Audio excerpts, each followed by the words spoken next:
Oh, and Vince froze. Vince, we were just talking. Everything was fine. We just froze. Vince, you there?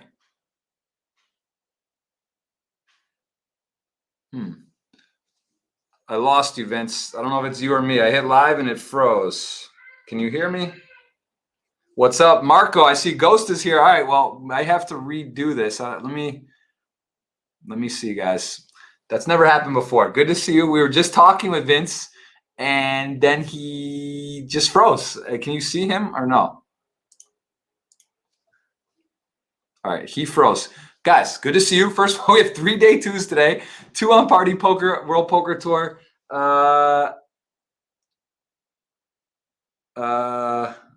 He had a malfunction. One sec. Well, anyway, yeah, let me tell you, until Vince rejoins us, we were just having like a few minute conversation before, all was good. We are going to play the 1 mil 500 today, day 2. We've also got 215, day 2, 300K, and a 500K on ACR, which is going to be 1K. We're in really good spots. So some big sweats today. Let's see if, yeah, all good. You know, listen, wow, a lot of people on. I got a 109 Facebook. Let's just talk about till Vince gets reset. There he is. He's already back. Look at this guy. He's a professional. This is so weird because Vince, I was just building you up. We had a nice combo before, a grand entrance, and then, you know, technology. We're good. I see you. You're moving. We're all set. How are you? Yeah. Good. Am I on now? Well, you're live.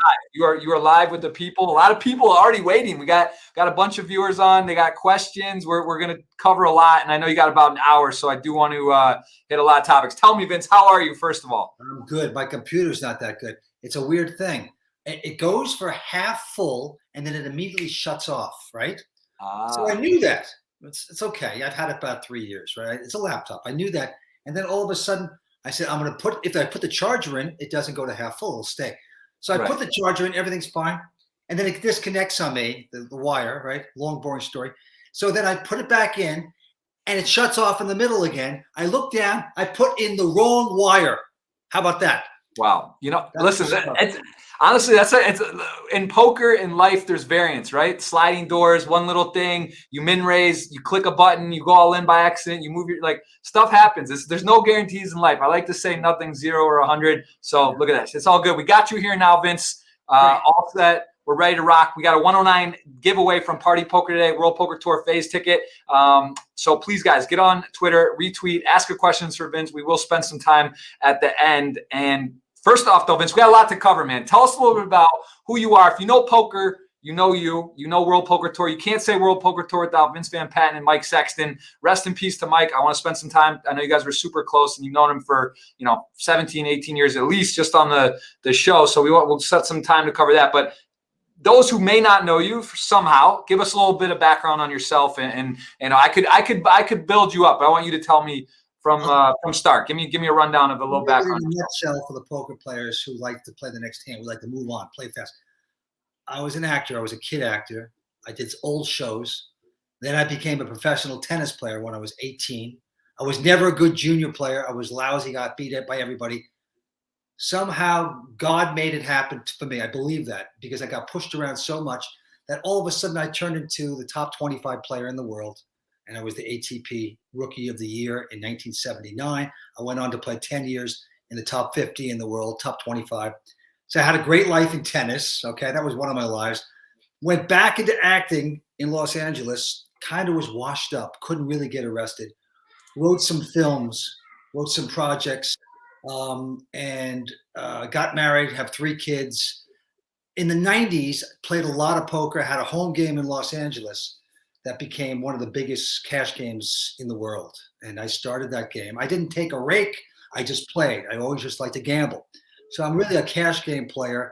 I've been playing since the early 70s when I was a kid, 12 years old. My father taught me how to play poker. I would go to Gardena, California, where there's a poker house, and you have to deal yourself, 5-card draw and all that. When I was like 15, I'd put a fake beard and mustache on, and I would literally drive when I was 15 and a half down to Gardena, play, take the beard and mustache off. You have to be 21. So that was the beginning of my poker. And then the poker game got very big. And for the last 20 years, I've been playing poker. The last 10 years, I have not. but I made a film called 7 Days to Vegas about those experiences that I had in the 90s when the game got very big. And then, of course, is the World Poker Tour. I was very blessed to move on to something I love. I love poker. And Mike and I did the World Poker Tour. We started that out, and it became a big thing. And here I am today. I'm just hanging in there, having a good life, enjoying people. And I'm really happy that I'm a big part of the poker world. Really am. That's amazing. So I actually was doing some research, and my dad as well did some notes and questions. I want to make sure I get his in because he's got some great questions for you. But I did not realize you were that successful in tennis and also in acting. I knew you did some stuff, but you were really in it. You were a childhood kind of actor. Your family, I think your parents or your dad, he was a background, right? He was he was in some major films and such. And tell me about what that was like to kind of come up in that world. And when was when you got the first kind of audition, or did you know you were going to go into it, or was it just sort of random how it started for you? My father was a big actor on Broadway and stuff. And in New York, when I was 9 years old, his agent said, "Oh, your kids could get commercials. Would they be interested in acting?" So I looked at my father and said, "Would I get out of school?" And he said, "Yeah, you will." I'm in. And so I started doing commercials, and then we moved to Hollywood, and I became working as a kid actor all the time. And many vehicles and 2 TV series. I was the Bionic Boy. I did 3 for the Road. I did Apple's Way. So I never was out of work. I made good money as a kid doing this. But then, like I said, when I was 18, I loved tennis. I was playing tennis along with that. I loved tennis so much, I decided to give up the acting for a while and go on the professional tour. But my father was a great actor, did 8 is Enough, the star of that, among 5 Mel Brooks films, that he's in. And he was just a great person and a great example. And tell, I guess, it's so, I think poker has so many metaphors for life. Like there's so many things with luck, and, you've played, right, so much in cash games, some tournaments, you understand the variance, and, it can be 1 river card away, 2.5% or whatever. And stuff happens, right. And it's sort of, there is luck, there is fate, and also you create your own luck. How would you say that plays in acting? Because it's got to be a huge role, like knowing the right people, right place, right time, one guy or the other. You get a break, a series does well. You may be a great actor, but this where you go, the launch pad doesn't work right, or the thing's a flop. So how do you kind of factor that in? And would you say that that's fair with acting and poker, and there's some similarities with that? Acting is very subjective, and you got to get on a hot streak, and it is better to know a few people. And if you're really talented, you may get lucky and break through. But then you have streaks. After 5-10 years, you do a series, then they wash you up. I mean, it's over. They say, "Oh, he's typecast." So it's a very tough profession to get into.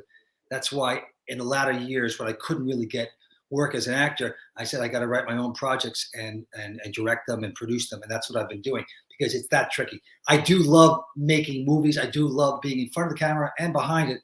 So I pursue that. Poker, of course, we know poker. And everyone knows this. It used to be a lot easier. Back in the day, in the 90s, when I was playing in these good games, there was a lot of weak spots there. And so if you played and you knew you were playing 4 times a week in a cash game, even if I lost a big number on Monday and Tuesday, I knew I had it consistently for the next 6 months to a year. I had a rotisserie of 70 to 80 people that love poker and were coming in and out. And I knew how each one played, and I would take great notes. And I was a money manager. I wouldn't tilt off on one night because I knew I had the game in 6 months from now.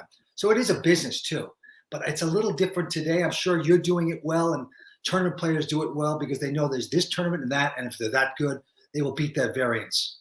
Yeah, I'm more. I mean, I play some pretty, good sized PLO games. I've actually, I've also been involved in games. Same thing. Don't take a rake, of course. But also some of my very good friends run some of the biggest games in the world. And actually, I believe, so the game you're talking about is essentially what the movie Molly's Game. I mean, was that like a later version of what that was in a way? And I mean, is that fair or no? Or it's 7 Days to Vegas, and you get it on Amazon now. But my game was before Molly's Game. I had the game, and I brought it to Beverly Hills, and Molly actually came into my game and said, "Hi, can I look around?" This is right before she started her game. "Can I get some of your?" And I said, "Yeah, of course, because I like to, I don't care. I wanted to share players. It didn't matter." And so then she had her game, and I played in her game for 2 or 3 years after that, a little bit. Then the games got so big, and after 2006, 2007, the games got so big that I just couldn't take the ups and downs, and I kind of faded out, especially when you have kids, and you got to get up at 7, 8 in the morning to take them to school. You can't be playing to 3 or 4 in the morning after a big loss and you're drinking, and you have, it's a tough lifestyle. So I had to pull it all back. So I have a 2-year-old now, and I will say with doing some games, playing some games, it is tough, right? To be up, you basically sometimes are up until they like get up or you go home, and then it's like the day starts, or maybe you take them. It's a wild deal, right? It is yes. Not. It's very crazy. So as you know, losses are, in my opinion, losses are always 4 times worse than the win. So you could take a win, let's say it's 10,000. That's great. You're happy. But when you take that loss, it hurts 4 times for the same amount. It hurts 4 times more than that win felt, in my opinion. That's an interesting calibration. I think you're probably right. It's somewhere in there. It's definitely not. It's not dollar for dollar. The losses are definitely more painful. And as you said, the games have kind of escalated to new heights in LA, Miami, Vegas. Like there's crazy games, crazy tournament buy-ins. You see the 100Ks, $1 million buy-ins. Like when you were back 2003 World Poker Tour, could you ever imagine this day and age there's $1 million entries? I mean, is that even like, because that was first prize. Now, I mean, is that even like, what do you think about this now? I can't. And Mike Sexton and I would say, can you believe what's happening? Lance, I can't believe the game, how it just exploded. It's so much fun. And he goes, I can't believe the money that's out there. But we thought we were going to do maybe 1 or 2 shows on the World Poker Tour, and then it would go away. We never knew it was going to be this kind of hit. But Steve Lipscomb, he said, let's show the cards and they will come.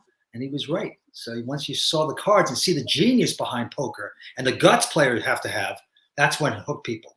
And anybody can play. That's the beauty of it. No one's shut out. We love that. And so if you can just ride it out and have a few bucks to play, you're in good shape. Yeah, genius. That was the word. It was literally tip of my tongue. I would love to have him on as well, because to see that, to take that chance, gets on the Travel Channel. I mean, just looking back at some of the footage, and even now the graphics and how it's so evolved, right? Like all the stuff they show and the stats, because some of those old footage, like didn't really know like how many blinds players had or what the chip levels were. It was so iconic, and like Mike's phrases and you guys together, it's so genuine, and that must have been like the ultimate high, right? To like see 03, 04. When did you know it wasn't going to just be 2, 3, 4, 5? Like, did you know that, after season 1, you're like, wow, this is going to be me for the next 20 years? Or at least was it just still like you weren't sure? When did you know it was a staple and this was here to stay? We knew it was a huge hit because when it first came out, even the next day or the second day, we were up in Reno when it first came out, and people were walking around going, oh, you guys, the World Poker Tour, oh my God, we love this show. And then we heard on radio shows and TV, people saying, wow, hey, have you watched this World Poker Tour? So there was a buzz about it. Still thought it might have faded away in 4 or 5 years. Who knew? And to be on, we're going into season 20 starting in January. It's a phenomenon. And I'm happy to be part of it. I got to ask you, because I know, so Mike actually, now it's called the Sexton, the Cup, which is amazing, to honor him. And I actually was there in Montreal calling on the live stream, for the Montreal he won, which is just amazing that he actually won the WPT, because he didn't get to play much, and you as well. Now, are you able to as well? Because that's something, as you love poker, you go to all these amazing stops, over the years, but a lot of times you can't actually play. Does that bother you? Are you like itching, like, wow, I'd love to hop in and whatever, or is it kind of like, are you okay with that? Okay, so for the first 8 years, Steve Lipscomb, our boss, said, I don't want you guys playing, just commentate. Now we were playing, Mike would play in my game, and we were playing for big money in Beverly Hills all night long. And then we'd shoot the next day, the World Poker Tour and this and that. But we were dying to play because we saw it was right there. We were in a groove. And Steve said, no, you can't do it. It'll look like collusion, perhaps. It just won't look good. After 8 or 9 years, he took it all. He said, you know what, guys? Go ahead. Do whatever you want. Mike would play more than me. Mike played about 8 tournaments a year. I only play 1 or 2, maybe, just because I lost interest of grinding. And I'm not really a tournament player. I don't like it's just a different game, as you know. So I'm not into it as much. And I just kind of faded away. Now I just do the commentary and hosting and have fun with it. And occasionally, I'll play some cash games occasionally. But Mike loved it. And for Mike to score like that and win Montreal was phenomenal, because people were ruling guys over 50 out. Oh, you can't play. You're a dinosaur, Sexton, And his results for the amount of tournaments he played were phenomenal. And I said, how are you doing it, Mike? And he goes, well, I'll just adjust a little bit. He just adjusted, and when we were doing the commentating, he'd be watching those players and taking notes in his mind about how they played. So I think that helped him too. As I said, there is something, the booth magic. Like during the World Series, I've done some stuff where I'm playing every day, and then I'm in the booth and watching. You see some of the guys, and then you also, it kind of keeps you fresher. There's some of the best players. You're like, wow, what are they doing? Or this spot's different. Or I wouldn't do that. So it has to help some. And yeah, really, really just unbelievable for him to do it. And I think he had a big deficit heads up, and the guy who was playing was really tough, and it was such a battle. So that was to actually get the win. It's just that the room. I was when it finished, it was a 30-minute delay, but I could hear. I mean, it's very rare. You have an entire room or just like hundreds of people rooting for you that feel it, want it, and I mean, it was just that's got to be one of the best moments in poker history, I think. So really special. You know what I have to also add is I played so much poker with Mike in the cash games and such, and I never once saw him getting aggravated over any bad beat or ever berate a player. He said, "I'm a professional." He goes, and I will never knock a man's game, and I'll do it right. He had total class at the table. So it was a beautiful thing that he won it. And now, of course, we call our Champions Cup the WPT Mike Sexton Champions Cup in honor of him. And hey, this festival's been great, the WPT Online Championship, which I know you know about. Yes, it is. I got to say, the World Poker Tour Party Poker, it's an amazing collaboration. There's been crazy guarantees. They actually, there's a 5 million 5K tournament going on. There's day 1A happened on the 29th. Day 1B was Sunday, and now there's still 1C. And you can get in, I think, as little as like $44 phase. I played a 109 phase into the 530 satellite, got in the 5K. Now I'm on day 2 on the 13th of September. So if you guys are watching and you want to get in, we're giving away a ticket, as a matter of fact. Before I forget, let me just say, a lot of people joining in right now. So I just want to show you guys, if you do want to join, you can ask a ticket. We will give away at the end a ticket, maybe 2. I'm feeling kind of spicy today that we might have to give 2 because, Vince, WPT, it just all seems right. So ask your questions. We're going to spend some time, and you will have a shot at winning. We're going to give 2. I just feel like 2 is the right number today. So we're going to give 2 of those away. A lot of great questions. We'll spend some time on that. And yeah, like you said, there's just great action online. There's 1Ks, 500s, 200s, 100s, minis. So any price point. I think that's one of the great things about poker is that there are entry levels for people, whether it's tournaments, cash, free rolls. You can kind of get in and get going at any stake. So it is it's a great game, and I think we will say it's a big part of our lives, and we've met a lot of great people, and great relationships come, I think, directly or indirectly from poker. So yeah, Vince, I gotta ask you about tennis, man. So how did you get into tennis? You're like a childhood star. You're on TV. You're in LA. It's got to be kind of crazy, right? Your friends and people. You're on TV. It's back in the day. There's no cell phones. There's no like Instagram technology. But you're a star. You're in LA. And how did you decide? All right, I'm going to go for tennis. Man, it seems like a weird sort of thing to juggle both and to do both. Yeah, well, I'm self-taught. My brother and I both self-taught. My parents liked tennis, so they would go to Poinsettia Park in Hollywood and play all day, and they would drag us along with them. So we'd be dragged along, and we say, "Go get a court, go get a court." So as kids, you get a court, and we started playing tennis that way. I was 11 years old, 13, and then one day my father said, "The junior tennis tournament, it's very good in Hollywood. Would you want to play?" I said, "Yes." Play the junior tennis tournament. I got hooked. My brother got hooked. He's 2 years older. I started playing junior tennis. I got ranked when I was like in the 14s, but number 50 in Southern Cal. Not very good. I was always a stumble bum. I was pretty good, but not very good. I got beat by all the best juniors in the world. But when I became 16, I was a little bit better. I got ranked maybe 20 in Southern Cal, not the nation. So you have no chance of making it as the pros. In fact, I took one tennis lesson. My father said, "Maybe you would like a tennis lesson." I said, "Yes, I'd love that." Because I would just watch players like Laver and try to emulate some of their strokes, and Bjorn Borg. That's how I became, that was my teaching. But we took one tennis lesson from this guy, Steve, and we hit with him, my brother and I. And after the lesson's over, my father says, "Well, what do you think? How good do you think they could be?" The guy goes, "Well, if they play all the time, they might become good club players." So that was the kind of encouragement I got. Never got a compliment in tennis. Other kids, it was a snobbery in tennis, a pecking order. They wouldn't play with you if you weren't good enough. So it was bad, but it also gave me great inspiration to someday I want to beat them. So they beat me, and then finally I turned it around and beat some of them. Long story short, 18, 19 years old, I'm not expected to do much, but I did come through, and for some reason I started lifting weights and working on my speed and figuring out how not to lose. How do I beat these guys? All my mind, because it was like a revenge thing. I have to get back at this. I got to be great. And it turned around. It slowly turned around one summer, and I went from an ATP ranking of 1,000 in the world with 1 point to number 35 in the world, and I got the ATP Rookie of the Year, beating out Yvonne Lendl that year. And then I became 26 in the world, beating McEnroe twice, and had a big career. And I think it's all, I don't know, it's just supposed to be. And I look back and I go, how did that happen? But it was an accomplishment. It goes to prove to you anything's possible. And I see young kids today doing any sport. I go, and they look like they want to do it. I say, you can do it. I did it when it was more impossible than anybody. And you can do things. Anything, you know?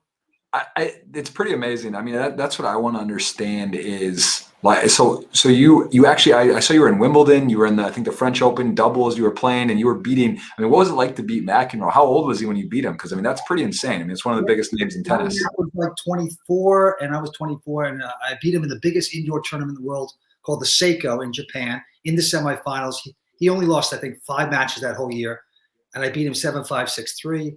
And that's when I went on to, you know, I beat him the next year in Tokyo as well. I think a big part of it too is when you start getting good and you get that confidence, and all of a sudden you start thinking, I am the best. I can beat people. And you have to have that.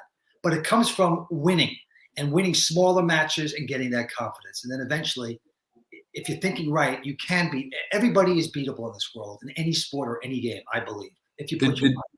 It's crazy. It's crazy to think that's actually true, but I mean, I'm a believer in close to that. You know, obviously there are some limits and limitations at times, but almost anything is possible, and that's great. Then at Wimbledon, did you play center court or first court, or did you have any big stuff there? Because I just went to Wimbledon center court. That was incredible to see the final. I was just there this summer, and I mean that was quite an experience. Beautiful facilities. I had no idea it was like that. It was really special there. No, it's a great place, and yeah, I played Stadium Court and. Third round in '86, I wound up losing. But I had a few bad draws there. I got beat pretty bad over at Wimbledon. But then there was the U.S. Open and the French. We got to the quarters, the French in doubles. And majors, I didn't do as well. U.S. Open third round twice and got beat by McEnroe. I had tough draws in the third round at the U.S. Open, Flushing Meadows. But overall, my best was the Seiko. And then I think I beat over 25 top 10 players in the world over those periods of time. So happy career, but it was a tough life. It's a tough life, and you got to put everything into it. And I'm actually happier now that I'm off the circuit and doing my thing. It's a lot easier. Tennis seems like one of those things, though, that people, you know, some sports you train, you do your whole life and stuff. But tennis, like I know some people that picked up in their 50s or 40s, 60s, and then they win some tournaments or they get some training and stuff. So it seems like a sport where you can actually hop in almost anywhere, sort of like poker. Is that fair to say in tennis as well? I think that's fair to say. You know, that's the great thing about poker too. You can play at any age, and it's social. It's a great thing. But I think tennis, no, you can't. When you get 50 and you start hurting a little bit, you're going to pull it back. Now, this game of pickleball, I played paddle tennis. I was the national. Me too. I love paddle tennis. Pickleball is getting huge, though. It's the fastest growing sport in America. We're going to build on our property. We're going to build a pickleball court because I said, you know, my wife wants to play. We can have people over, so I'm jumping on that bandwagon. Have you played? That's a great. I love pickleball and paddle tennis. Would love to play sometime. How it's a little less probably of a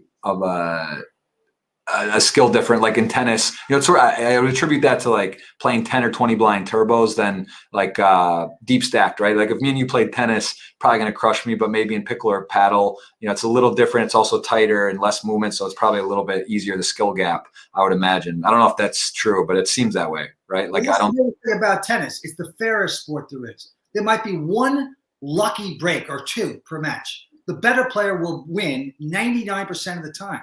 And it's so pure, and that's beautiful. And also they have the ATP computer so that if you are good enough, you will get there. So there's no popularity contest. There's no snobbery. And that's the purity of tennis. And that's what I loved about it. But poker, it's not that way. Yes, if you have that edge, you will beat certain players, but still, a lot of things can go wrong in poker. You could run out of money. You could have a bad night. You could tilt. I mean, so many variables, right? So there's more luck, perhaps, in the long run in poker, I would think. Right.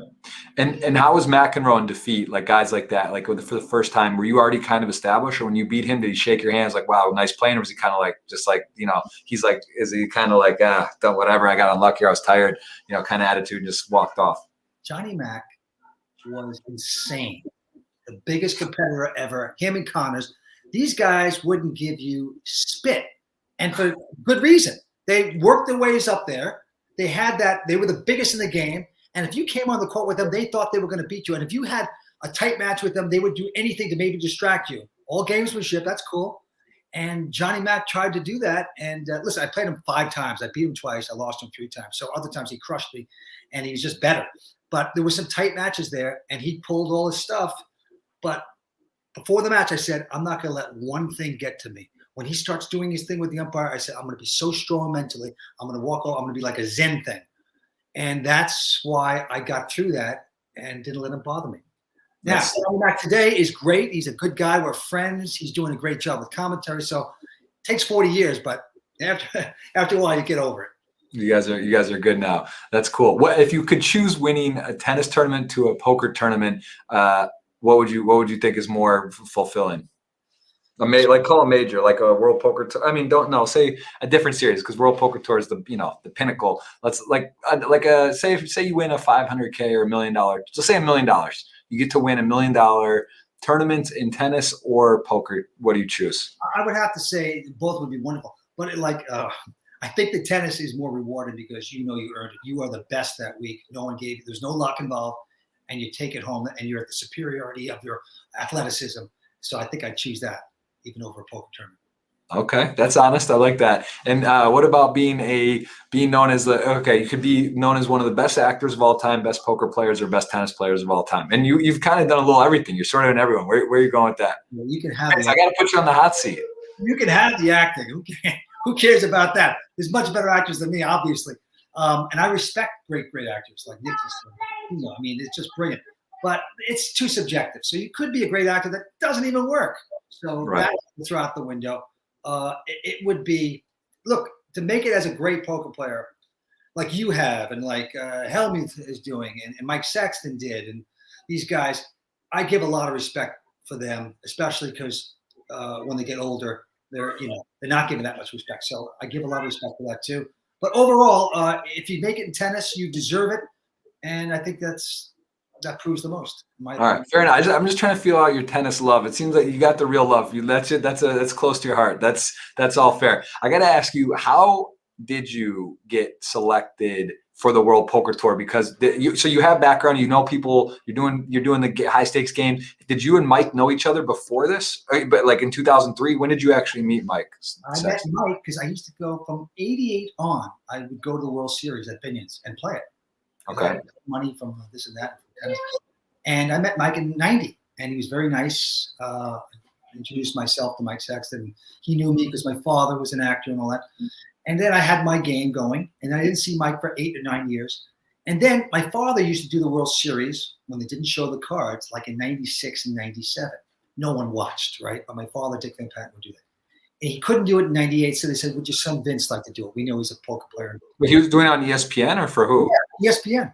Oh, yeah. Wow. Okay, I didn't know that. I did the '98 one where Scotty Wynn won it, Okay. I was commentating there. No one was watching it. But anyway, from that, in 2001, when World Poker Tour was being made, they had Mike Sexton. He was going to help get the money, but they didn't have the second guy. And I came to their mind, and I walked in there, and they said, oh, we've been looking for you, and blah, blah, blah. And there wasn't many people in the game that hosted or did commentary, and I did a little bit of both and had the acting thing going on. So I was I guess the perfect guy to do it with Mike, and Mike and I became best friends from that day on because we had so many things in common. We don't just play poker high stakes, we play everything high stakes, and love of life, and very similar. So we had a great time.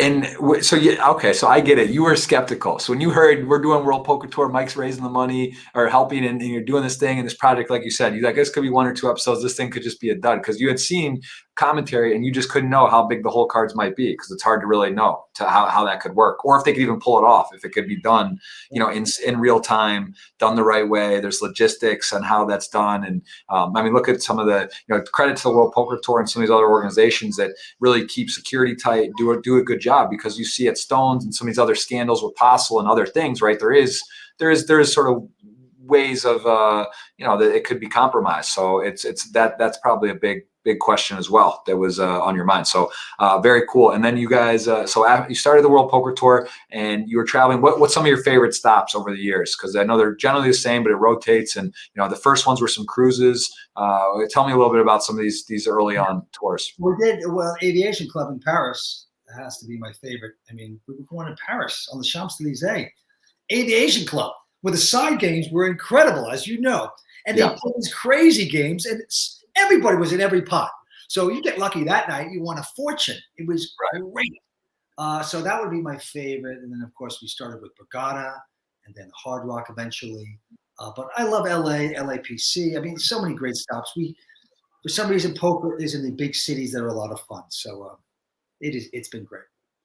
There's definitely a lot. And obviously COVID times this last 18 months or so has been a bit bizarre, and hopefully everything gets back to normal. And, it's amazing that the record was set. It was in my backyard and I happened to be there at the time and hopped in. The 3,500 WPT at the Hard Rock got like 2,400, almost 2,500 entries, which is, I think, about 25% bigger than the previous record from the same venue in 2014. So when you saw, okay, COVID's happening, stuff shut off, when it was turned back on, were you surprised by that type of turnout?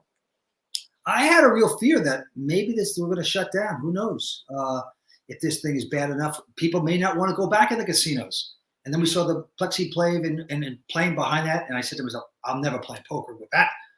6 months later, I'm playing poker behind that. 6 months later, they're taking that stuff off and I'm playing poker with them. It's so weird how the mind works. But it shows you take the great game like poker away from people and they want to come back strong. It is the greatest game in the world. It's social. You can win. It's the only gambling game you can really win at. Everybody else will blow your money back. You will lose in blackjack and craps. And my father always told me that. He said, don't be a sucker. Don't play the pick games. You can't win. He goes, poker, you can win. And that's what people love. And it's coming back in a huge way. Yeah, it's true. It's amazing. Again, the game translates to so many areas of life, right? There's so many things that you can take skills, dealing with luck, dealing with bad luck, other people's successes, sort of like golf. You can tell a lot about someone at a poker table, how they handle themselves, how they handle their wins, their losses, your success. And what would you say is the biggest thing you've taken away just from your years in poker and ability to, whether it's reading people or bankroll management or whatever, what for you is the biggest life lesson in poker? By the way, you can tell a lot about a person at the poker table and the golf course. But I also noticed the other day at the baggage claim at the airport, you can tell a lot about a person. Okay, so if you're in there getting in too tight and you're next to each other and you're pushing, okay, I know that. I'm going to jot that down. But anyway, what was the question? What's the biggest thing you've taken into life, into your everyday life, that poker sort of over the years has made you aware of or conscious of, or maybe brought more awareness to in general? Yeah, how to be a winner. Don't blow it. How to money manage. How to control your life so that you're not the sucker. Don't go for the big flash. The flash loses in the long run. You don't want to go around broke. You want to be comfortable. You want to be smart. You want to be a gentleman. You want to have a little class. And you learn that at the poker table. And you try to take that in life as well. What else is there? People. Knowing people. You do find out a lot about a person at the poker table, and if you want to, be friends with them or whatever. So there's so many lessons you can learn. It's a great metaphor for life. I do want to hear. I mean, you've been in so many spots, games, history from early times. Give me some stories. Biggest pot, won, lost. Like, give me something. I don't want to ask too much personal stuff. I know you're playing with a lot of private people and such, but give me something. Maybe a big success or memory of a bad beat or a great hand or one of each. I won't go through the numbers, but they were big and they got bigger and bigger to the point where, and like someone once said, if you're not playing for the money that you can't afford, then it's not really the same kind of fun. And there's a lot of truth to that. You're going to play your best game when it hurts. I want it to hurt. And when I win, I want it to feel unbelievable. And so the game gets bigger and bigger. I do remember going on a streak. We used to play twice a week. And I went on a streak of maybe 10 games where I lost. And usually I'd have about an 80% win. 80%, huge in a cash, right? But about 10 weeks losing, couldn't win. And I kept losing with kings wired, right? And hold them, just hold them, no limit. Kept losing, and eventually I went, I'm not going to play my king's wire anymore. I'm losing a fortune. I'm not. And I called up my buddy, and he said, "What are you, crazy?" He goes, "Just tighten up." He goes, "Just tighten up." So I listened. I was going to play one more week because I was losing so much. I got the king's wire the very next day. I got it 4 times. I won all the money back, practically, that I had lost in those weeks, on those previous days. So that's my king's wired story. It turned out to be a horrible thing, but then it turned out fairly to be a good thing. And how do you think you deal with variance? Because this to me is one of the hardest things in poker. As you mentioned, you're losing with big hands, or especially tournament poker, which is even more extreme. You could be a great player and go on a bad run or not win a tournament, or go on, you could not cash 20, 30 tournaments in a row, which seems impossible, but just how it goes, right? It can happen. So how do you know if you're playing well or running well, or just if you're not running well? How are you? Have you ever, do you talk to people? Do you analyze hands? What's your way of sort of being real with yourself on the results? Because it's tricky to not be results oriented in poker. It's the whole thing. You really got to keep notes, and you got to be honest with your notes. And if you're stuck at the end of the year and you're stuck 20,000, you're bad. You're no good. Go away. Go find another hobby. You find out through your notes how good you are. That's all there is to it. I think that, again, that is one thing that pros or people that have done this for a long time have an ability to kind of to understand what's going on, because it can be very debilitating mentally, right? You have to be strong. You have to know, and like you said, when you have great success, you don't want to go out and start buying cars, houses, playing huge games. You want to try to stay down the center of the fairway and keep grounded. I think that's also very tricky. And when you're not doing well, not to get too down on yourself, which is tricky as well. What do you do you do meditate? Do you have a mental coach? Is that just something you've been able to develop over the years yourself? How do you have such mental kind of strength, fortitude, this attitude? Well, in the poker, when I used to play a lot of poker, I would just, I don't know, get some good exercise during the day and just go at it. And then I'd be stuck after like 20 minutes. I go, what the hell am I doing? I'm playing too fast. I'll take a cocktail, right? So then, I don't know. There was no big system, because I think if the setup is right and you got the right people in the game, you're gonna win in the long run. If you're good, if you're better than them, that's all there's to it. And you got to figure that out quick. If you're in a game that's over your head and you don't like what's happening and you're losing, you figure that out too, and you walk away. I had to walk away from some games for sure. Have you ever, over the years, again, poker, I feel like it's one of those things that's so great. There's so much positive things, but there's, of course, some negative connotations. Every now and again, you hear about a possible situation or a home game or cheat this or that. Were you ever a part of some stuff over the years where you knew something bad was going on and kind of had distanced yourself, or surprised you by people you knew, or stuff that you thought, wow, I can't believe this person or these group did this? Like, obviously no names, but did you ever encounter some kind of unfortunate things in poker along with the great things? Oh yeah. And my father taught me when I was 15, 16 years old. He goes, now look, you're going to play poker, you're good. Because if you're going to play poker, you got to know how they can cheat you. And he showed me everything he knew, because he was from New York, and people taught him because he was going to play in the backstage when he was doing Broadway plays. So I learned a lot. And I would always keep a careful eye out when I had my games in certain games. I caught at least 2 or 3 cheating rings infiltrating my games from the late 80s through 2000, at least 2. I had to get every one of their codes, their verbal codes, their English codes, everything like that. And then I wound up telling how do you get the money back? I found a team. How do you get your money back? So my father said, look, he goes, you're not going to get the money back. He goes, unless just tell your friends what the codes are, and you guys can all maybe get some money back. You'll hear what they have. So I did that. I told my buddies, all 7 or 8, and they went, oh my God, you got to be kidding. This is great. I told them every verbal code. We play the game first night, and we're hearing these guys talk, and we know exactly what they have, right? It was fantastic. I'm winning good money. I'm going, this is the greatest thing ever. He's winning. My buddy's winning. My other buddy's winning. But my one other stupid buddy is losing, right? And he's stuck a lot. And he might be hearing it, but he doesn't care, and he's still calling. Till finally, around 12 o'clock at night, he loses a big pot. He goes broke, and he goes, okay, that's enough. He goes, I'm stuck 10 grand, but I'm not going to pay because you guys are cheating, and Vinny knows all the codes. Wow. What did you just do? We could have gone on for 10 weeks and maybe got back some of our money, but this guy, and they went, no, we didn't. And it goes to show you how people are, even though we busted them. And I said, yes, come on, guys, it's true. Blah, blah, blah. Here are the codes. They denied it. and it became like a pissing war. It becomes ugly, and then we just got rid of them. But we never got the money back. We didn't get paid that night. So it's a good story, and it's a true story.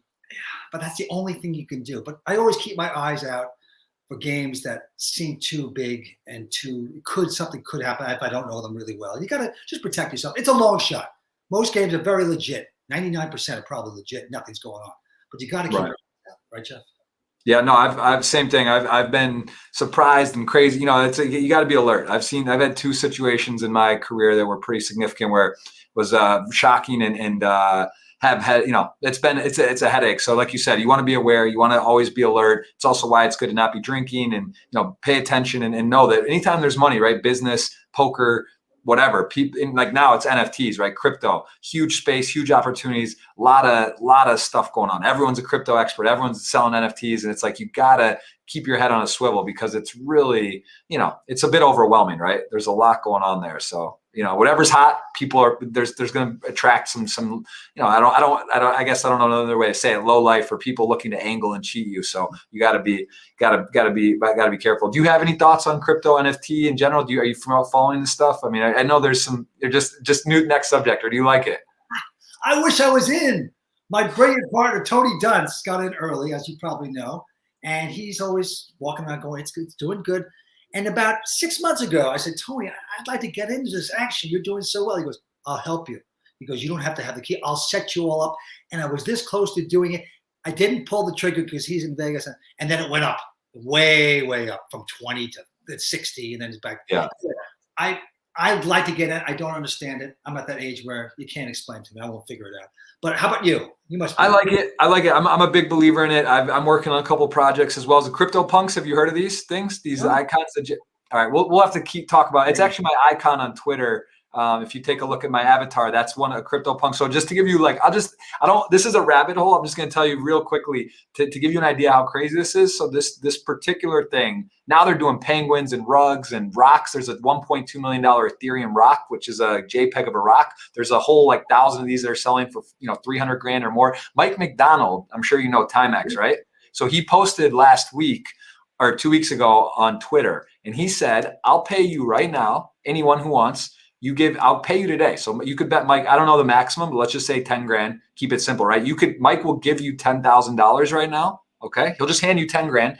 But if his picture of a rock of an Ethereum, you know, JPEG is ever in the Louvre, he tags at the Louvre. If it's ever put inside of the Louvre, you pay him 10 to 1. So he'll give you 10 grand today, but if it ever gets listed, you pay him 100. That's how confident he is. In the Louvre Museum in Paris.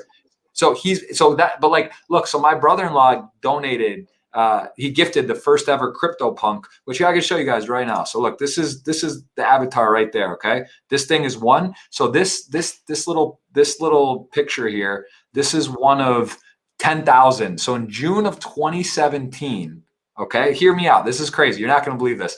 June 2017, they made this company called Larva Labs. They made 10,000 of these. They gave away 9,000. So anyone could go there to the website. They did promotions, limited it per wallet. You could claim them, okay, for free. June 2017. They kept 1,000. They gave away 9,000. Today, guess what the minimum price of one of those is going for today? Today, the minimum you can even buy, the minimum floor, $390,000 US for the minimum one. Swear to you. So I'm in a fund. People keep asking me because I put up. So we have a collection of these. I'm in a fund. I don't own this specifically, but this is one of ours. I'll pull it up and show you. But yeah, there's some a couple of them went for 7.5 million. They're listed on Christie's auction, Sotheby's auction. If you go to Steph Curry Steph Curry, right? On are you a basketball fan at all? Yeah. Hold on, let me just show you. So there's another one called Board 8 Yacht Club, right? It's another version of this. So look, so Steph Curry, this is a digital JPEG avatar right here. And this is 60 Ethereum is the minimum. So it's 240 grand now is the minimum. It's another thousands of these. So this, Vince, I came here to blow your mind, not just talk about your stuff. This is what's going on. Ask Tony next time you see him about CryptoPunks and Board 8 Yacht Club. There's Ethereum rocks. I mean, I could find I got to find Timex. I'll show you the tweet too. But how crazy is that? So if you want to bet against Timex in the Louvre, he says he's going to put a picture of a rock inside the Louvre. You can get paid right now, and he'll do it later. That's what's happening. So I'm a big believer. Yeah, I love it. I love it. I think that where do these people get the super rich now? It's where are they getting this money for? I mean, it's just a joke. It's not like the old days, 20, 30, 40 years ago, where a millionaire was a millionaire and then there was a few billionaires. Now it's so far up there and so far down, it's pretty scary. So people have this funny money, and going into politics for just a second, taxing the super, super, super rich, if they're going to actually get to pay it, does seem like the right deal. Should be a sliding scale from the top down, though. It shouldn't be, well, if you're in the 1%, it's the same as that. Shouldn't be, in my opinion. Yeah, I'm with you. It's part of it too is there's some new generational wealth's been made, and also in Bitcoin, just to give you there's 21 million coins or something, and probably like 3, 4, 5 million are lost, or one wallet alone there's never been touched. They don't know where it is. If you think about how many millionaires there are in the world, it's like you to have one. I have a feeling that in 5, 10, 20 years from now, it'll be like, wow, you have one Bitcoin. If you have one Bitcoin, it's like, wow, because it could be 2 million a coin, 1 million a coin at some point. And then again, you can fractionalize it. If you want to buy $1,000 or $100 worth of Bitcoin, you can get it. You can hold $100 in Bitcoin. You don't need one Bitcoin. But again, I think that if you look at the millionaires in the world and you think, oh, wow, one Bitcoin, there's not enough, even close for everyone to have one. So I don't know. It's a rabbit hole, Vince. Let's diverse away, but that's my thoughts. And yeah, Tony's definitely onto something. I want to ask about this bet, because prop bets are so big in poker. I'm sure, it looks like I didn't know the exact story, but you were telling me that this is 7 Days to Vegas. So this was based on a true story. Could you maybe fill me in? What happened? What is this? You did this yourself at one point, and this is a movie about that? Yeah, this is a movie about based on the truth of my home game. It got bigger and bigger, and not all. Some of it's fictionalized, but one of the things over the years, we did make a lot of crazy prop bets. I would make half-court bets in basketball. They'd give me 6 shots to make it, for $1,000, and I finally got down to the point where they'd only give me 4. Those type of prop bets, jumping over fences. I did a lot of different prop bets. I love that, to put myself up and do a prop. But one of the props was challenged to me. Can you walk from LA? This is back in the late 90s, LA to Las Vegas in 7 days. And I was playing a lot of tennis, and I was very fit back then. And I took the bet for $500,000. That's a true story. I'm not going to say if I actually, what happened with that, because go see the movie and maybe you can see it. Some of it's fictionalized anyhow. But that spawned the idea. I wanted to make a film. I wanted to write about the story, but I didn't want it to be about the big poker hand at the end, or the World Series or the World Poker Tour. I wanted it to be about prop bets and the joy and the entertainment of gambling and poker. And prop bets are fun, and everybody gets together with like big kids. So that bet spawned the idea of I'm going to make the movie. That's the piece. That's going to be the center of the piece. Can he make that bet? And they all go to see whether he can make it or not. That's 7 Days to Vegas. But yeah. I'm actually embarrassed that I haven't seen this, but I'm going to watch it. I will watch it, and it looks very cool. And I love this kind of stuff. Was there calculations made? Was it an on the spur, at the table, the bet came up and said it, or did you have to see how many miles, and then how much actual preparation or understanding went into the bet, or was it just kind of all right, I'm going to do it, and this is the time, 6 days, 8 days, 1 week? Yeah. I just felt like in the late 90s, over 20 years ago, I was playing tennis all the time, still training hard and very, very fit. And I said, yeah, I can walk 40 miles a day for 7 days. I'd bet that. So no, I did not overthink it. I didn't analyze it too much. And it's a great bet. But, so many variables. When do you go? Is it the summertime, which is 30 degrees hotter, or this and that? What are the rules? But that's all explained in the film. And the film is funny, but most prop bets I'll make, obviously, I really will, dissect them and really think it through. And usually the guy that's giving the prop out, proposing it, probably will win, because he's got it figured out better than you. So yes, yeah. One of the rules I like to have in these is always bet on the man. It's like if you got a guy, I had a very good friend of mine who's actually on the podcast later this week, just did a 14-day fast with only water, or whatever. That was a crazy. Tony G had done this before, and I know some others have done it. But these type of things, when you're doing something kind of exceptional or crazy, like you said, if you are, the person who's proposing or understands it usually is going to have sort of an edge and realize it, or just understand that it's possible, right? And it sounds impossible. Like the bike riding bets, I know you probably heard Brian Rast, Dan Bilzerian. There's some big bets similar from LA to Vegas. Actually, it was from Vegas to LA. But same thing, like crazy stuff, like long odds as well, getting not even money, but 5-1, 6-1, 8-1 odds. And that's another thing. I don't like to be in the business of laying long odds, right? Like if you're going to bet 1-1 or something 2-1, but you start laying 8, 10-1 and you get clipped, it hurts, right? That's tough to pay out a big parlay. So, but very cool. And you actually wrote and directed this, or what was your role in this specifically? I wrote it and produced it. I'm acting in it among Jennifer Tilly and a whole bunch of good actors and fantastic people. But I did not direct it, but produced it, and it's out there. And it's a fun movie because poker movies, look, some are good, but the best kind are the kind that you walk away going, I want to be in that world. I don't want to be chased away. And a lot of movies chase you away. And I go back to my favorite poker movie back in the day. It was called California Split. And it was about Elliot Gould and George Siegel, and then playing at Gardena. And it wasn't even about the poker. It was about the fun. And so that's what 7 Days in Vegas is kind of like. It's called California Split? Yeah, you can hardly get the film because back then they made a big feature film, but it's tough to get the DVD. But check it out, California Split. If you can get it, watch it. It's a good one. California. Robert Altman, great director, directed it. It's quite. I'm gonna put that on the list. Yeah, I think we do need to take some questions. I'm going to show you this real quick just to show you that. So this is, again, the CryptoPunks. This is the 10,000. So there's 10,000 of these were made. And again, this is the minimum one you can get is 390 right now. I just went down a little. So the overall stats, the current lowest price punk that's listed for sale at 10,000 is 96 Ethereum or 378,000 US dollars. And you can see that the total value of sales, there's over $1.2 billion in sales have happened in this explain. Here's the biggest one, 7.57 million for this alien. So there's some aliens, some monkeys, some apes, and yeah, Vince, it's a crazy time to be alive. But these are the top selling ones ever. Some people have way too much money, man. That's all I could say. That's just. What do you do with that thing? What would you do with that? What value? You can use.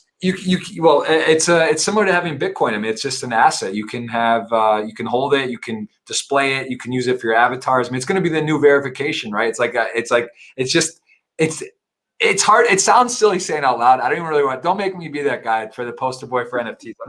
It's a new thing, man. We'll talk more about that later. But California. I think this stuff started getting big when marijuana was legalized. Okay, how about that one?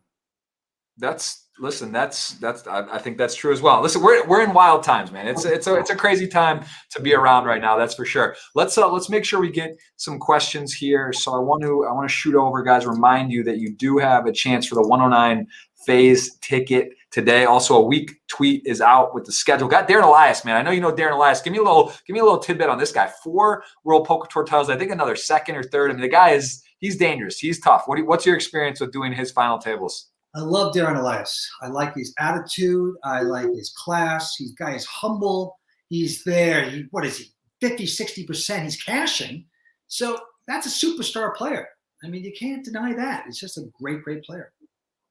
Yes. Yeah. No, I can't say enough good things about Darren. The guy's a consummate professional for sure. Okay, so before we dive into questions, last thing, Adam Pliska, Lingale Martin, work with Tony Dunst. Mike, again, you told us, obviously you known him forever, and you guys had such a great career in calling together. Tell me a little bit about the World Poker Tour, the family kind of atmosphere, what it's like, and how it's been working with everyone for I mean, almost literally 2 decades. Give me a little bit of a background on what it's like being there. Well, Mike Sexton was, as everyone knows, a great guy, great fun, great host, great announcer, great player. Greatest gambler. I mean, I just want to tell you a little story about him. No one realizes because you think he has such class, which he does. But when you get on that first hole on the golf course, he goes, Vance, we're going to play as partners today. And, oh, really? Who are we going to play? It doesn't matter. We're going to make a nice bet. We're going to win a lot of money. Okay, Mike, okay. And Mike had no game except for a short game. Pretty good. And I said, okay, well, what are we going to bet? He goes, you just keep your mouth shut. I'll do the gambling. And on that hole number 1, he'd get out with his, Southern charm, and he'd start saying, well, what are we going to bet today, Phil? And well, we'll give you guys 3. And he'd start going, well, that's a joke. Now you're a comic. You're a comic now. And he would negotiate the greatest thing that we could never lose. And Mike and I would win so many bets. He was the greatest negotiator, gambler I've ever seen. Beautiful. Oh. That was Mike, just his gambling side of him on the golf course. But we had fun at every stop. We were best buddies. We'd play cash games at every stop. We went all over the world. He was just a fun guy. Now, Lynn Gilmartin, unbelievable. She is such a charming person and the most honest person and fun person as well. So we're honored and so happy to have her always around. She just had a baby. Yes, congrats to her. She's been on the podcast as well, and always radiant, very bubbly, and great to have for sure. She's awesome. So that's great. And Tony, he's been on the podcast. Adam Pliska's been on the podcast. Yeah, give me these guys. I mean, these are legendary. All just such core great people. So it's really you can tell they do a good job. World Poker Tour really screens and takes care of who they bring in. They're very careful on that. Listen, we just got lucky. Adam leads the way, Adam Pliska, and he hires great people. Tony Dunst is doing a phenomenal job. He's a great person, nice person, honest person, never looking to be in the spotlight. Love that about him. He's a real person, and he's in the spotlight because he's such a smart poker player, very articulate, and a fun guy to be around. So he's great to work with. For sure. And you. I did a show with World Poker Tour King of the Club with Maria Ho. We did some filming in the studio. I think the same one you guys use in LA. Could you explain to people how the filming works? Because you're not always like on the stops per se. And did that change at some point? You're doing some green screen or studio watching. Could you sort of explain how that works and what time? When are you there and when are you in the studio? Well, it's been different for the last year and a half because of COVID. We've been doing some tournaments, but we haven't been there because they say, hey, it's too dangerous to be there. But usually before that, and what we plan to do right after this, is get back to the studio where we're shooting it, to the casino, to esports arena, set it up and be there. Because there was one season back in season 9 or 10, and Lipscomb said, you know what? We're not going to travel, you guys. No one's going to notice. We don't care. Mike, you guys don't have to be there. And that year, we said, fine. We did it by green screen in LA. But it wasn't the same. I think the players like it that we're there, that we're enthusiastic, that Mike's playing, that I'm playing maybe, that we're hanging out, we're there at the final. That's a big thing. So we changed that. We said, listen, we've got to be back there. It's an important thing. And so we've been back there ever since. I think that's important. But you film the show, and then they edit it together, and then they put it on. It usually comes out 3 or 4 months later, For sure. Okay, well, listen, I know you're very tight on time. So let's try to get a couple questions from everyone here, and then we'll give away the 109 ticket. And then I know you got a jam. Just tell me when one more. We'll do a few, and then I know and then you got to buzz out of here. So let's take a couple right here. Again, 109 ticket phase. You could do it. Get into the 5K, 109 to the 530 to the 5K, 50 mega satellite. 5:30 on Sunday on Party, but you must play a phase to get through. You can't just direct buy in at 5:30. So let's. Are we good for a few, or do you have to go like? Yeah, Perfect. Okay. Do you think this global pandemic is going to change poker long-term or short-term? Will the increase in online bracelet ring events stay? And just giving you some comments here from Craig Leonard. Thoughts on how this is going to impact poker going forward? I think it's proven that it's only going to help poker because it makes people say, hey, I had to stay away from poker for a while. Get me back out there. So I think we're raring to go. I think from the World Poker Tour and probably World Series and all the events are going, we almost lost this great game. Let's get eager. Let's figure out how to even be better. And that's what we're trying to do on the World Poker Tour. So when we get back out there, we want to give more to the players. We want to figure out how to run the best World Tour in the world. So I think it's only going to get better. I agree. We got Adrian here, who I've seen a few people mention this in the live chat, saying that you look like the guy from Cobra Kai, the show. Have you seen that show? So the Karate Kid was back in the day, and his name is Billy Zabka, and we were confused then. He was an actor that did the Karate Kid. People, they would confuse me with him and him with me, and so very common. Yes, and that's funny. That show, someone's watching and told me about it, and I started watching. But it was actually a pretty good show. I don't really watch TV at all, but I did bang some of those episodes through. So that's interesting. Favorite WPT moment? I like this question. When Helmuth broke down season 1, when he couldn't believe that, I forget how we outdrew him, and he went to the ground and went, oh no, and he went to the ground and literally was down for 20 seconds, like crying. Wow. That was great. That was a great moment. And of course, Mike Sexton winning, which you were there doing the stream, and in Montreal when he won his championship, he was so proud and kind of overdue, and it made him validated for sure. Those are great moments. Doyle Brunson winning back in season 2 or 3 was exciting because we loved Doyle so much, and he did so well. But some great moments over the year. Two things on that. The thing that stands out to me the craziest was Boosted J. Remember Justin Smith tore his ACL live at the final table. I mean, that is just like, that has got to be, I mean, that's incredible, right? That's the craziest thing I've ever heard, I think. That was crazy. Yeah. Yeah, that was a moment. I think Matisaw was there and he was jumping around, and then it was on the crutches, and would have been better if he had actually finished it off. But I think he went out right after a third or something. But yeah, that's pretty nuts. Also, Mike, I had dinner at this place in Montreal with Mike, and I forget the name, Moises or something. It was where the owner, the guy won the restaurant playing poker. Do you know that story in Montreal? Have you been there? Yeah, many times.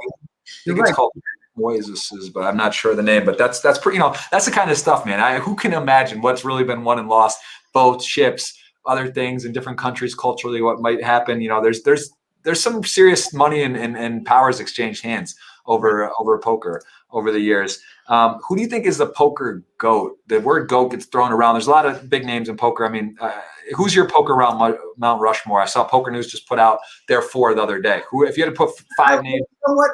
First of all, for all sports, I hate the word GOAT, greatest of all time. Me too. I don't like it. GOAT. That doesn't. I don't like it. The greatest player of all time sound good at the beginning. I'm nitpicking that, but I saw that about I wouldn't even begin to do it because I love these poker players so much. There's 20 that could be put on that, and so I don't want to pick and choose who's better. I think they're all great. So I backed out of that, but that's the truth. All right, I think it's fair. I do not like that term either. People toss it around, this and that. It just sounds funny, and it's kind of like, all right, there's so many different people and times and generations for any sport. Yeah, I guess. Well, tell me about your favorite poker run. I know you don't play much live. Is there any? You do have some. You played a bit. Here's some scores over the year. You don't play a ton. Which place have you enjoyed playing the most for actual poker? Just take away the city or whatever, the actual card room experience and fun you had playing. Well, in the World Series, I finished the 400th or something. I picked up 50,000, something like that. And I had a ton of chips left. And I played a stupid hand. I was filled up, but I played a stupid hand, so I got knocked. I could have grinded away easily to top 100 that year. So I'm kicking myself to play there. And then I played a few tournaments on the World Poker Tour, I think 2015. And back-to-back, I cashed pretty good. I think I cashed 22nd and then 14th. I got knocked out by Darren Elias, who went on to win. Did he win it? I think he might have won it. But I played stupid there, too. Tournaments, I'm not in love with because I try to get all the chips too early. I don't have the patience. Whereas poker, if I get the chips, I'm going to play differently. I'm going to pace myself in a cash game. So it's a different style, and I'm much better in a high-stakes cash game. But overall, I like playing. I like playing at the Hard Rock cash games. I used to love playing in Paris at the Aviation Club because they play crazy games and big action. And you name it. I like playing with interesting players and a mix of players that I know and some that I don't know. And do you, when you do play a tournament like that, when you're at a stop, do you like to start the first hand, or do you do the Helmuth kind of 3-4 hours late, or have some tennis and work out, or are you in there enjoying from day one? From hand one? I do take a little time to come in maybe a couple hours because I'm bad. Shorthand, I'm going to be bad. I'm going to be too impatient. I need to relax and go long. And if you're in there early, you better be that kind of player. You don't want to get too aggressive. So I found it's backfired for me getting in there too eager. All right, and let me get 1 or 2 more. I know you're not going to quit me, so I got to just release you because I know you got to go. We got some great questions. I will do a few more. And again, just tell me one more. Just say that, and that'll be my cue. Or also, I'll go for another 5-10 minutes. My dad has some questions for you. He says, you've done a lot in your career with success all over the place. Did you go to college, or did you just jump into life? Jumped into life. I did not go to college. I barely got through high school. My parents never said do homework. I just barely got through. But I was a kid actor, so I was making money. My father dropped out in the 8th grade, was very successful in life. He learned from street smarts. My mother got through high school, so they never had that. You got to go to college and do that thing. So I didn't. I was lucky in acting. Not lucky, but I got. And then in tennis, I worked my ass off. One thing my father always told me, if you're going to do something, put everything into it, And that's what I did in tennis, so I succeeded at a high level in tennis. So later on, reading a lot, read a lot more, educate myself a lot more in many, many areas. Whatever I do in life, I like to read a lot about it, and that's how I become good at it. Tennis, I actually had to read about it. Poker, I had to read about it and study it. Acting even, and now writing. And anything I do, I like to read and educate myself so I improve. I've gotten this question a few times. Nadal or Federer, getting this question. It seems to be a great debate going right now. Right? They each have 20 majors, I believe. So who do you got there? And Djokovic. And Djokovic, all 20, right? Which is crazy. All 20, and now Djokovic can get the Grand Slam. These guys are awesome. I mean, the tennis today that you're watching is incredible. However, it is helped by the strings and the equipment. So they're playing at a higher level, but not to say that 20 years before, it could have been just as good with Agassi and Sampras, and before that, Borg Connors and McEnroe. So it's all relative. They're playing amazing. I love Nadal. He's my favorite player. I just like everything about it, his game, his class. Love Federer too. Djokovic, I like. He's terrific. Not rooting for him quite as much, but the tennis today is phenomenal. These guys deserve every penny they get. They devote themselves. So it's pretty exciting. Yeah, it definitely is. All right, let's get more. We answered a bunch. We're gonna do the 2-109 phase ticket giveaways, and my dad again. He's basically let's see what. Oh, he wants to know about your workout routine. You've traveled with Poker Tour and spent a lot of time sitting with your commentator. Like, how do you stay physically fit and avoid back problems? Any tips for sitting a lot or being on the road and getting workouts in and staying healthy? I am a fitness fanatic. I love fitness. And so I'm always working out. I have to stretch a lot. I'm very stiff from the tennis, and I had back injuries all my life. So I figure out every way to get it better. Just keep moving so I can play some sports. I want to play my paddle tennis. I want to play tennis. So I try to figure out everything in my older age. And it's a lot of stretching, a lot of weights, a lot of cross training. I do spin class. I do running. I do the tennis. I do, everything combined. But it's not a chore for me. I love it. I love the feeling you get, the endorphins you get. Yes, I'm injured a lot, but I just work around it. That's what I like to do. Yeah, I think that's one of the biggest things that I kind of noticed. And one of the things I love about the podcast, I got Adrian Mateos on tomorrow, one of the world's best, Darren Elias the next day. Some guys, like when I chat and talk and things I kind of learn and see that, again, it's just like basketball or swimming or tennis or anything, like the mental toughness, it's so huge, right? Because what separates, golf is a great example. Same thing. It's like you talk about shooting 100 to a 90. Okay, you get down. If you want to get good at golf, you could get down in the 80s, probably almost for sure if you're somewhat athletic, or even high 70s. But to get down to from 76 to 74, or from 72 to be the tour, the difference. It's like you have to be methodical. You have to be so strong in every little detail and put that work in. So I think that is that hard work, right? Like you said, like the best of the best are really doing things that others aren't willing to do at some level. And I think that's it seems like you have that sort of ability and that aspiration with what you do. You said it. You put your whole heart into it, whether it's writing, acting, tennis, poker, commentating, you really put effort into it, because otherwise there's other people want the job. People want to do stuff. People want to be a streamer. They want to be a podcaster. They want to be a professional poker player. They want to be this, but really, you have to take the first step and just go for it. And I think a lot of people just aren't willing to do that.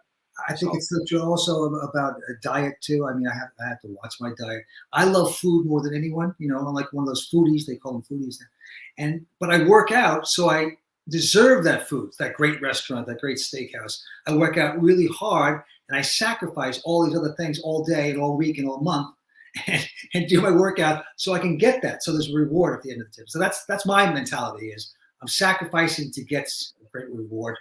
And that's what I do. Yeah. That's awesome. All right, well, let's choose this winner. You tell me when. We're going to pick two winners. I got it all queued up, ready to go here, Vince. So you tell me when. This is a nice little fancy giveaway tool. We screen the bots. We make sure the criteria is met, and you tell me when, and we're going to pick two winners for the 109 phase on Party Poker WPT. Well, this is exciting and great talking to you and for this event. So you tell. I'll just say stop. What do I say here? You tell me whatever word you want. We can have a safe word, code word. You can tell me stop. You just tell me when, and I'm going to do it. Okay. Ready to go. Lucky person, stop now. Boom. There it is. Choose the winner. I am sure we got two winners today. Let's see who it is. And we got Pitaluk and Marcelo Poker BR. That must mean Brazil. So I will message both of them. And then I am going to, Vince, I got 2 day 2s on Party Poker myself. I'm in Europe. I am here playing. So I got a big sweat today myself. I'm going to be firing up, man. I'll send you a link. I would love you to come in and pop in, say hello. We're going to be playing. And I really do appreciate it, man. Party Poker still's got stuff going on. This was a treat to have you. I learned a lot, and hope we get to get a beer, maybe play some paddle tennis next time in LA, or pickleball, any of the above, maybe a little friendly wager, a dinner or something. And I'll basically be treating you. I'm sure you're a huge advantage, but it'll be fun. And thank you so much for the time today. Thank you. You're great to talk to, and good luck in the tournament, and stay in touch. All right, guys.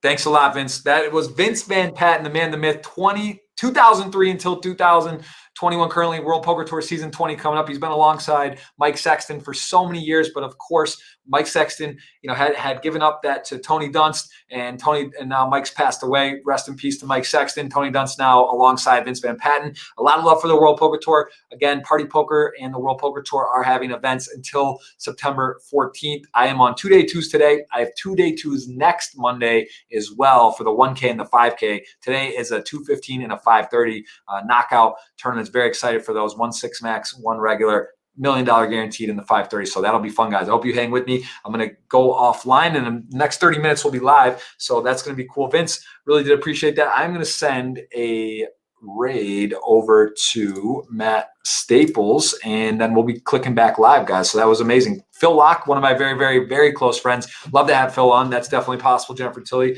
as well. And I see a lot of people in the chat. Twisted Gamers, Al Grazinski, Any77. Appreciate you guys, man, really being staples for us. Ben Bernsey, congrats on the $100 2 crazy tokens. Tic Tac UFO in the house. Hurricane Higgins, One Sleepy Hippo, Ghost of M holding it down. Ghost, we got a big day today, brother. A lot of familiar faces, guys. Thank you so much. Thanks for the comments. Thanks to those that entered in the giveaway. We'll have more giveaways. We've got the week giveaway. We're going to have a live now giveaway, and we're going to get ready to roll. So I will go ahead and send that over. Good stuff today. That was fun. That really was. I actually haven't really ever got to hang out with Vince and talk to him. So we're going to hopefully link up soon. But guys, cheers. What a treat. Thank you. Time to put on that delay. Time to win some big money. Big 6-figure prizes up top. I'm 25 to 105 in the ACR 500K as well. So that'll be fun. See you guys. We'll be on in about 30 minutes. So I hope you guys hang out, and I'll see you guys over there. Cheers. Thanks so much. Oh, and Adrian Mateos and Charles Hook, Darren Elias podcast this week. See you.